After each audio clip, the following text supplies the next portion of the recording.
10 साल पुरानी बाइक, 15 साल पुरानी बाइक की सर्विस कैसे करते हैं। नॉर्मल एक सर्विस करने का बहुत ज़्यादा अच्छा पैटर्न होता है, बहुत सिंपल पैटर्न होता है, बट कुछ ऐसे पॉइंट बताऊंगा जो आपको बहुत ज़्यादा अच्छे तरीके से समझ लोगे तो बहुत काम आएंगे बाद में।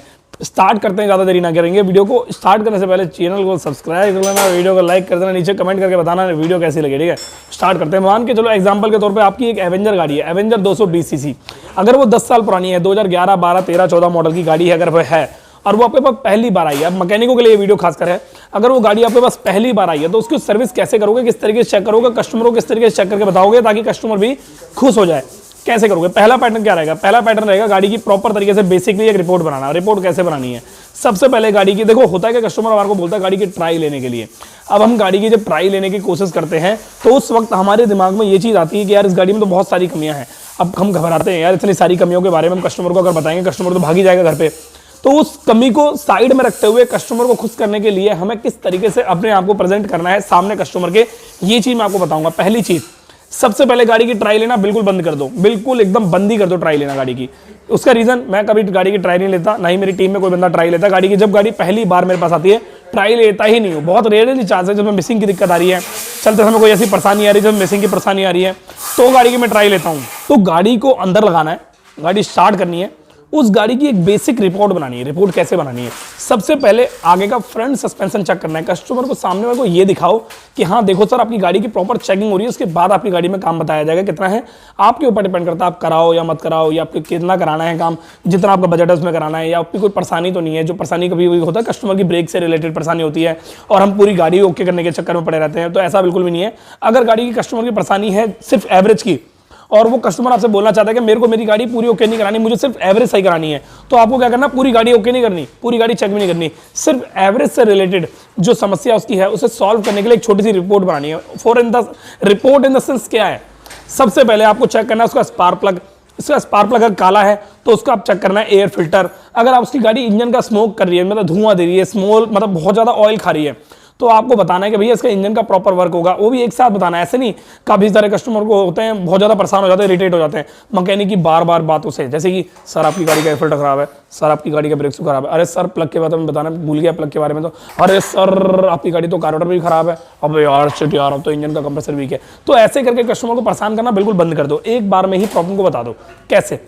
इंजन की ट्यूनिंग बता दी, इंजन का स्पार्क प्लग का देख लिया, ठीक है, और एक पेपर वर्क करो, पेपर वर्क करना स्टार्ट करो। पेन ले लो हाथ में और लिखते जाओ, हाँ भाई इंजन के अंदर प्लग काला निकला उसको लिख लिया, क्लच प्लेट खराब निकली लिख लिया, ठीक है, एयर फिल्टर खराब निकला लिख लिया, क्लच केबल खराब है निकल लिया। मतलब एवरेज से रिलेटेड जो परेशानी है वो सारी आपने पेपर में लिख ली और उसका टोटल एस्टिमेट बना दिया, हाँ भाई ये इतना टोटल एस्टिमेट इसका है। अब उसके बाद कस्टमर को आपको बुलाना है और उससे पूछना है सर आपकी गाड़ी में हमने एवरेज से रिलेटेड ये चीजें हमने देख ली है और इसके अंदर खर्चा आ रहा है 1000 रुपए के आसपास का, तो सर करना क्या है बताइए। कस्टमर आपसे बोलेगा कि भाई मेरी गाड़ी की एवरेज सही हो जाएगी, नहीं हो पाएगी? बोला हाँ भाई ठीक है हो जाएगी बिल्कुल परफेक्ट। तो आपने क्या करा, उस 1000 रुपए का जो टोटल एस्टिमेट बताया था उस 1000 रुपए से रिलेटेड सारा आपने काम कर दिया।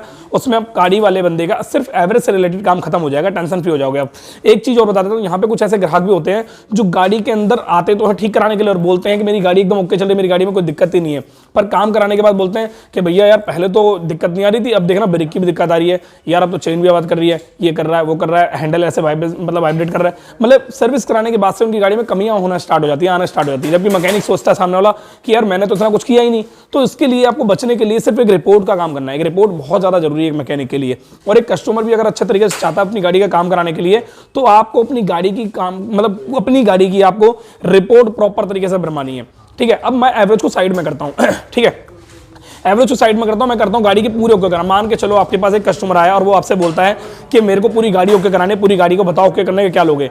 काफी सारी बार ऐसा होता है मैकेनिक कंफ्यूज हो जाता है कि साला पूरी गाड़ी ओके करने के लिए मैं करूं तो करूं कैसे, क्या करूं कैसा क्या करूं। तो आपको करना क्या है, देखो यार गाड़ी को ओके करने के लिए सबसे पहले उसकी रिपोर्ट बनाओ। Front suspension, rear suspension, engine transmission system और fuel system, ignition system, electrical system, body system, ठीक है। कैसे पता लगेगा आपको, बहुत सिंपल वे में समझना, एक दुकानदार के लिए बहुत ही ज्यादा बढ़िया तरीके से गाइड कर रहा हूं, समझना। और इसकी पूरी सीरीज लेके आऊंगा और आपको ये चीज पसंद आई है तो प्रैक्टिकली करके दिखाऊंगा, प्रैक्टिकली कस्टमर के सामने बताऊंगा, आपको मुझे कमेंट करके बताना कि हाँ जी ये सही है, और आपको सब्सक्राइब भी करना चैनल को, ठीक है। और हाँ इंस्टाग्राम पे फॉलो करना ताकि मैं बहुत सारी जानकारी इंस्टाग्राम पे जो शेयर करता हूँ आपको पता लग सके, ठीक है। आपने गाड़ी को अंदर लगाया अपनी वर्कशॉप पे, और वर्कशॉप पे लगाने के बाद आपने गाड़ी को आगे से चेक किया, या आप पीछे से भी चेक कर सकते हो, बॉडी लाइन से भी चेक कर सकते हो, ठीक है। आगे से चेक किया, कैसे चेक करोगे आगे, सबसे पहले अपनी गाड़ी का आगे का व्हील चेक किया, टायर चेक किया, टायर घिसा तो नहीं है। अब देखो यार, कस्टमर की गाड़ी में चाहे वो 50,000 का खर्चा हो, आपको उससे मतलब नहीं है, आपको सिर्फ उसके दिमाग में उसके जो वर्ड है उसको याद करना है, क्या मेरे को पूरी गाड़ी ओके करानी है, तो वो चीज आपको ध्यान रखनी है, ठीक है। आपको 50,000 लगाने नहीं है, आपको 50,000 वाले काम करना है। मैं ये नहीं बोला 50,000 लगाओ, आपको उसकी गाड़ी को चेक करना है, आगे का टायर चेक किया, हाँ भाई खराब है, लिख दिया, ठीक है। ये चीज में ज्यादा टाइम लगता है, 20-25 मिनट लगते हैं, 20 मिनट भी मुझसे से बता रहा हूँ, 15 मिनट में गाड़ी की रिपोर्ट तैयार हो जाती है, ठीक है। इतना टाइम कस्टमर देता ही है। आगे का टायर चेक किया, हाँ भाई खराब है, आगे का एलॉय व्हील चेक किया, स्लिप अगर हल्का सा अलाइनमेंट आउट है या ऐसा कुछ हो, लिख दिया अलाइनमेंट आउट, ठीक है। अलाइबल जो होता है वो सीधा कर देता है, कोई बड़ी चीज नहीं है, वो आप करते हो तो ठीक है, नहीं करते हो तो कस्टमर को बोल सकते हो कि सर ये चीज मैं करता नहीं, ये चीज आपको बाहर करानी पड़ेगी, इससे बैलेंसिंग को लेकर थोड़ी दिक्कत आ सकती है, कल को मेरे को ब्लेम मत करना, ठीक है। टायर आप करते नहीं हो तो ठीक है, अगर करते हो तो बहुत अच्छी बात है, ठीक है। उसके अलावा आपने आगे का ब्रेक शू चेक किया, ड्रम क्या जो स्लिप होती है ब्रेक वाली वो चेक किया, अगर आपको लगता है केम बिल्कुल अंदर और ब्रेक प्रॉपर काम नहीं कर रही और आप फील खोल के नहीं देखना चाहते तो आप समझ जाओ आपकी गाड़ी की, और गाड़ी 40-50,000 किलोमीटर चल चुकी है तो समझ जाओ आपकी गाड़ी की ड्रम की जो स्लिप होती है वो कटी होगी 100%। और अगर डिस्प्ले है गाड़ी में, डिस्प्ले में कचरा आ रखा है, बहुत ज्यादा मतलब गंदगी आ रखी है तो ठीक है, अच्छी बात है। अगर गड्ढे पड़े हुए हैं तो समझ जाओ डिस्प्ले खराब है, प्रॉपर वर्क नहीं करेगी। एक बात और बता देता हूं, अगर कस्टमर आपको बोलता है कि मेरी गाड़ी पूरी ओके करनी है और आपने 15,000-16,000 आपसे ले लिए गाड़ी से, तो आपको याद रखना वो कस्टमर ऐसे चिपक जाएगा, चेप हो जाएगा, बाद में परेशान कर देगा, ये तो रह गया वो तो रह गया, मैं तो पहले, वो टोन मारेगा किस चीज की, अरे भाई ये अगर पहले पता होता तो मैं पहले नहीं करा लेता, अब मैं क्या बार बार थोड़ा इसमें पैसे लगाता रहूंगा, क्या बार बार आता रहूंगा, क्या ये है क्या वो है। तो ऐसे ही करके चीजों को ना ध्यान देना है, ठीक है। ये सारी देखो रिपोर्ट शुरू में जब पहली बार गाड़ी आपके पास आए, रिपोर्ट शुरू में आप इतनी लंबी बना दो, इतनी लंबी, ठीक है। और उसके बाद क्या होता है, वो रिपोर्ट कस्टमर के सामने जो आ जाती है उसके दिमाग में बैठ जाती है चीजें।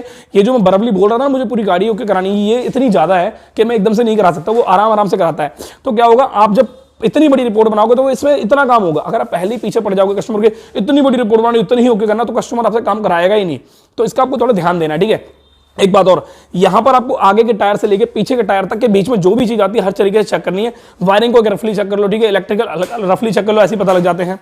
ये चीज चेक नहीं करनी, जैसे मान लो इंडिकेटर काम नहीं कर रहा तो आपने कंट्रोल स्विच नहीं लिखा, आपने इंडिकेटर चेक कर लिए, अगर गाड़ी ज्यादा पुरानी तो उसमें लिख दिया शायद कंट्रोल स्विच डालने पड़ जाए, तो ये चीज आप कस्टमर को बोल के रखो पहले से ही। उसके अलावा बहुत ज्यादा जरूरी चीज क्या है, मान के चलो आपने रिपोर्ट बनाई 5 से 7 चीजों की, कस्टमर ने बोला मेरी गाड़ी की सिर्फ बैलेंसिंग ठीक कर दो, तो आपको कैसे प्रेजेंट करना है, बैलेंसिंग के लिए आपको क्या करना है। देखो बैलेंसिंग के लिए आगे का टायर, व्हील बेरिंग, कॉन्सेट, आगे का सोकर, पीछे के सोकर और पीछे के व्हील बेरिंग और आगे का पीछे का टायर की लाइनिंग, ये सब चीजें ओके होनी चाहिए, अदरवाइज नहीं होगी तो दिक्कत आएगी। और स्विम आर्म के बुश, स्विम आर्म के बुश बहुत ज्यादा जरूरी होते हैं सही होना, इससे बैलेंसिंग का ही सब कुछ होता है, बैलेंसिंग अगर सही करनी है तो, ठीक है। उसके अलावा एक चीज और, अगर मान के चलो कस्टमर आपसे बोलता है मुझे इलेक्ट्रिकल सही करना है, मुझे मेरी गाड़ी की लाइटें चालू करनी है, तो लाइटों के लिए क्या करना है, लाइटों के लिए सिर्फ आगे का इंडिकेटर, पीछे का इंडिकेटर, ये सारी जितनी भी चीजें इंक्लूड हो रही हैं आपके लेबर इंक्लूड करके ये आप अपनी गाड़ी में मतलब ऐड कर सकते हो। अगर देखो यार आप मैकेनिक हो, ठीक है, और आप मैकेनिक हो, अगर आप इस तरीके से चलते हो, मैं सच बता रहा हूं, दावे के साथ कह रहा हूं, आप अपने कस्टमर को अच्छे तरीके से गाइड कर सकते हो, खुश कर सकते हो। क्योंकि आपके मैकेनिक हो अगर आप हो तो नीचे कमेंट करके बताना कि आपके साथ ऐसा कभी हुआ है कि आपकी गाड़ी आपने किसी मतलब ग्राहक की ठीक करी और बाद में थोड़ा सा काम कराने के बाद वो आपसे पीछे पड़ गया। तो भाई ये चीज अगर आपके साथ हुई है तो कमेंट करके बताना। मेरे साथ तो भाई बहुत बार हुआ है, मेरे साथ तो ऐसा भी हुआ है कि यार मैंने गाड़ी के इंजन का काम किया, अब कस्टमर अगले दिन आते बोलता भैया गाड़ी ना ऐसे करके नागिन नाम से कर रही है, भाई मैंने तो बैलेंसिंग का काम करा ही नहीं, वो तो चीज बैलेंसिंग में आती है ना। देखो यार ब्रेकिंग सिस्टम में आता है, बैलेंसिंग सिस्टम क्या है, पीछे के सोकर, आगे के सोकर, हैंडल बैलेंसिंग, कॉन्सेट, आगे की व्हील बेरिंग, पीछे के व्हील बेरिंग। अगर आपने सारा काम कर दिया और आगे का टायर खराब है तो भी आप अपनी गाड़ी की बैलेंसिंग ठीक नहीं कर सकते हो। ये चीज मैं आपको बता रहा हूं बिल्कुल प्रॉपर तरीके से। एक बात और, कस्टमर का चाहे आप कितना भी अच्छा काम कर लो, कितना भी अच्छा कर लो, कितना भी खुश कर लो, कितना भी ज्यादा खुश कर लो, पूरी दुनिया का सबसे अच्छा काम करके दे दो आप इसको, फिर भी एक ऐसा टाइम आता है जिससे कस्टमर आपसे नाराज हो जाता है, सिर्फ छोटी छोटी चीजों पे, छोटी छोटी परेशानियों पे, ठीक है। तो उसको आपको ध्यान देने के लिए कस्टमर को मेंटेन करना है, उसकी परेशानी को दूर रखते रहना है और उससे एक क्वेश्चन जरूर करना है कि भैया एक काम कराने से पहले कि भैया अगर आप सर्विस टाइम से करा सकते हो तो ही काम कराना, अदरवाइज मत कराना। क्योंकि कस्टमर जब आपकी दुकान पे आए तो ऐसा मत करना कि हाँ यार मेरी पूरे दिन की झाड़ी वसूल हो जाएगी, मैं फटाफट से इस गाड़ी को मैं ओके करूंगा फटा, ऐसा नहीं करना। इससे क्या होगा, आपका नुकसान होगा। कस्टमर अगर आपके पास आता भी और 1000 रुपये आपको देता भी और आपको पूरे दिन की झाड़ी हो भी जाती है तो कस्टमर आपके पास दोबारा नहीं आएगा। अगर आप पैसों को लेकर लालच करोगे तो कस्टमर अगर आपके पास काम को लेकर आ रहा है तो काम पे ध्यान दो, आप काम के ऊपर फोकस करो। कभी भी कस्टमर को लेकर आपको परेशानी नहीं आएगी, आपकी दुकान हमेशा भीड़ से भरी रहेगी, काम को लेकर कोई दिक्कत नहीं आएगी, ठीक है। बाकी दुकानों से रिलेटेड, वर्कशॉप से रिलेटेड बहुत सारी चीजें और बहुत सारी जानकारी मैं देता रहता हूं। अगर आपको ये वीडियो अच्छी लगी है तो मुझे एक बार कमेंट करके जरूर बताएं।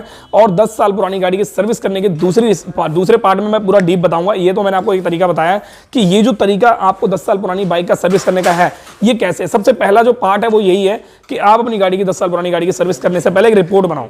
सर्विस करना जरूरी नहीं होता है, एक एयर फिल्टर डालना, प्लग साफ करना, फिल्टर साफ करना, क्या होगा इससे, कुछ नहीं होगा। जब बंदे के मुंह से ये वर्ड निकलने के मुझे पूरी गाड़ी ओके करानी, तो पूरी गाड़ी ओके करने की रिपोर्ट बना। अगर बोल रहा है बंदा कि यार बस नॉर्मल सर्विस कर दो, नॉर्मल में क्या है उसे पहले ही बता दो, मैं इतनी गाड़ियों के अंदर जो दिक्कत है वो सॉल्व नहीं कर सकता, सिर्फ नॉर्मल सर्विस कर सकता हूँ गाड़ी की, ठीक है। तो गाड़ी की सेकंड पार्ट में मैं ये सब चीज़ें बताऊंगा जो भी आपके बहुत ज़्यादा जानकारी वाली है। बस आपको नीचे कमेंट करके बताना है कि सर मुझे ये चीज़ जाननी है, मुझे ये चीज़ पता लगानी है, कि मुझे पता नहीं है इस बारे में, ये है वो है, जो भी आपके मन के क्वेश्चन है, जो भी मन के क्वेश्चन है, सब कुछ मुझे आपको कमेंट करके बताना है। मैं आपकी सारी कमेंट पढ़ता हूँ, मैं रिप्लाई नहीं दे पाता सबका, क्योंकि आपकी बहुत सारी कमेंट होती है। एक बात और, अगर आप चाहते हो मैं सबके कमेंट के रिप्लाई दूँ तो थोड़ा सा टाइम लो यार, थोड़ा सा टाइम दो, मैं सबको रिप्लाई दूंगा। बाकी इंस्टाग्राम पे फॉलो कर लेना, और आकर आप मेरी वर्कशॉप है दिल्ली के अंदर है। एड्रेस आपको वर्कशॉप का डिस्क्रिप्शन में मिल जाएगा, अगर आप आना चाहते हो तो आ सकते हो। Address, phone number, appointment number सब कुछ नीचे वर्कशॉप डिस्क्रिप्शन में मिल जाएगा। उसके अलावा ट्यूसडे को मेरी वर्कशॉप बंद रहती है, ट्यूसडे को मत आना, ना ही कॉल करना, फोन स्विच ऑफ जाएगा, ठीक है। तो मिलते हैं नेक्स्ट वीडियो में। Thank you so much and bye bye, take care.